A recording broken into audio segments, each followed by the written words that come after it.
Old man, you seek the spell of mastery.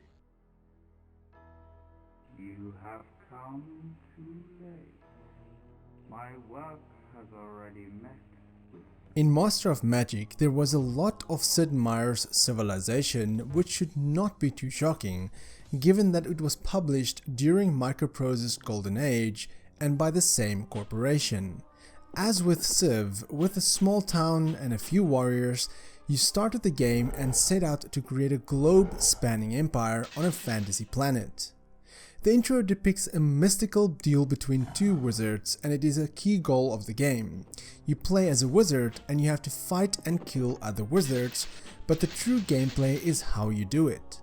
Master of Magic, one might claim, took the mechanics behind Master of Orion and incorporated them into a fantasy world, all while expanding on them. Anytime you start a new game, you'll get a game options screen where you'll have 4 options to configure and customize your game: difficulty level, number of enemies, land size, and magic power, to essentially cast spells and summon creatures. Then, once you have made your choice, you will be able to select from 14 pre-made wizards trained in various magic schools, each with a different attribute, although you can still change his or her name.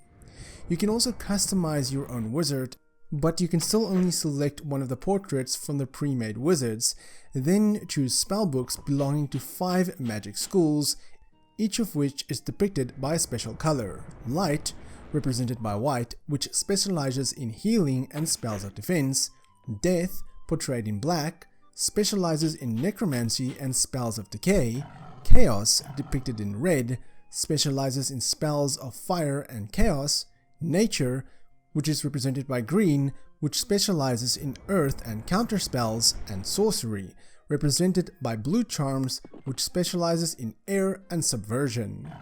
Much of this was a very fun way to bring a little character building role-playing game into the front end of a strategy game, and it magnified the game's replay value tenfold, so you'd still want to go back and try again with new mix of spellbooks, special talents, and races.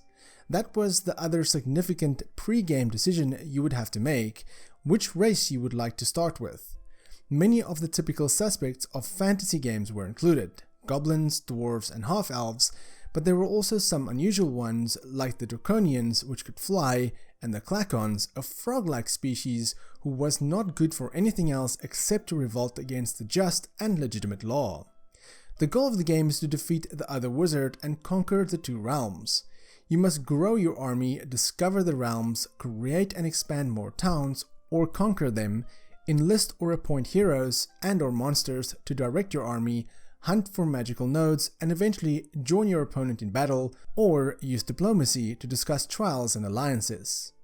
You can only defeat your rivals in 2 ways: invading and conquering the major capitals, where your wizard towers are located, triggering an immediate banishment, or looking for and casting the spell of supremacy, which will banish all rivals if casted correctly and win the game automatically.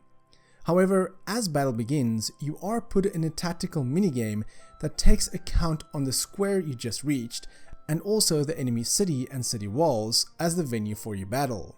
While the gameplay is generally very reminiscent of Master of Orion, city management and army training is a bit more like Civilization, in which you have to build specialized buildings to train more powerful and specialized units. But what makes Master of Magic special is its unique fantasy setting and the wide range of spells available, divided into summons, unit and city spells, and global enchantments.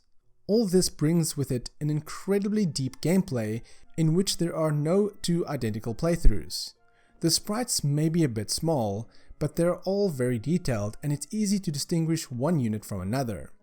The game is very colorful throughout and the animations may be simple, but it serves the game well, especially the visual effects of spellcasting. What's more, your units could actually gain experience as they went, while your hero counters could use many of the magical items you could find while searching the map. And then there are power nodes that are guarded by powerful magical creatures, but if you took control of them, they would give you extra mana every turn. Furthermore, there was your summoning circle, magic roads, overland spell effects, creating your own magical objects, and that is just the beginning. So how do you play Master of Magic in 2021? Well, it's pretty easy, to be honest. You can buy it straight from GOG.com for a small fee of $5. The game runs perfect on Windows 10 and I've not had any issues while playing it. You can easily finish the game in one sitting, although it may take a few hours, but the whole fun in this game is not only bumping up the difficulty level, but replaying it with different races and using different magic. Ultimately, the question is, would I recommend Master of Magic in 2021? Absolutely. The game may not have been a critical success when it launched, but it was my first turn-based strategy game I've ever played, and nostalgia goggles aside, there is a whole lot of fun to enjoy in this title. Have any of you ever played this game? Let me know in the comments below, and for more gaming content, check out the rest of my channel. If you enjoyed this video, then give me a thumbs up. If you dislike it, then give me a thumbs down, but please tell me why so I can improve my videos. My name is Frank, I'm the RedTieGuy, and frankly, thank you for watching. Catch you guys in the next video.